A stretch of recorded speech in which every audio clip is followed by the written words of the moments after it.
नमस्कार दोस्तों, मैं रितेश आपका स्वागत करता हूं मेरे YouTube चैनल सत्य विद तथ्य में। हम यहां बात करते हैं इतिहास और उससे जुड़ी हुई रोचक जानकारियों के बारे में।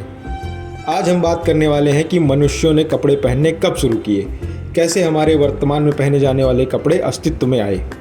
जैसा कि हमें पता है कि शुरुआती मनुष्य या हमारे पूर्वज पेड़ की छाल या पत्तियाँ पहनते थे। ये बता पाना बहुत मुश्किल होता है कि आज से 4-5 हज़ार साल पहले लोग कैसे रहते थे, कैसे खाते थे। लेकिन शोध को बल तब मिला जब वैज्ञानिकों को 2600 साल पुरानी एक बॉडी मिली जिसे टॉलनमैन नाम दिया गया।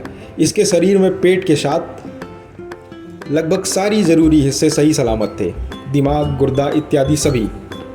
कपड़े पहनने की शुरुआत के शोध को सबसे ज़्यादा बल मिला दो चीज़ों से। पहला है सुई और दूसरा है लाइज यानी जुएँ। पहले हम बात करते हैं सुई की। आधुनिक सुई लगभग 40,000 साल पहले अस्तित्व में आई। हालांकि कपड़े पहनने की शुरुआत इससे भी पहले हो गई थी। जुओं पर जाने से पहले हम एक परिकल्पना यानी हाइपोथेसिस पर भी बात कर लेते हैं, जिसे नाम दिया गया सवाना हाइपोथेसिस। इसके अनुसार लगभग जिसकी वजह से पसीना बहुत होता था, लेकिन शरीर में घने बालों की वजह से पसीना निकलने में बहुत दिक्कत होती, इसलिए धीरे धीरे ये विकसित होने लगे और शरीर से बाल कम होने लगे। 1960 के दशक में ऊँटों पर हुए शोधों से सवाना हाइपोथेसिस को बल मिलता है। इस विकास से इन्हें फ़ायदा तो हुआ, लेकिन घाटा भी होने लगा। 25 लाख साल पहले आइस एज की शुरुआत हुई और बालों की कमी की वजह से इन्हें ठंड बहुत लगने लगी। आग ने मदद की, लेकिन ये उतनी कामयाब नहीं हुई।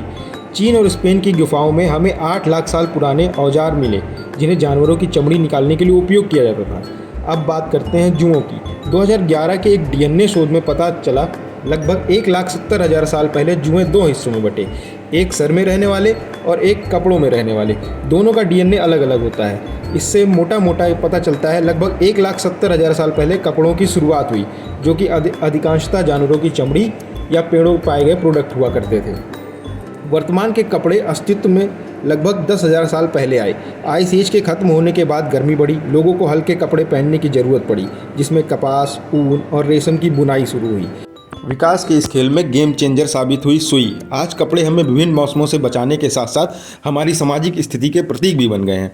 आपको ये जानकारी कैसी लगी कमेंट में ज़रूर बताएं। Please like, share, subscribe and comment.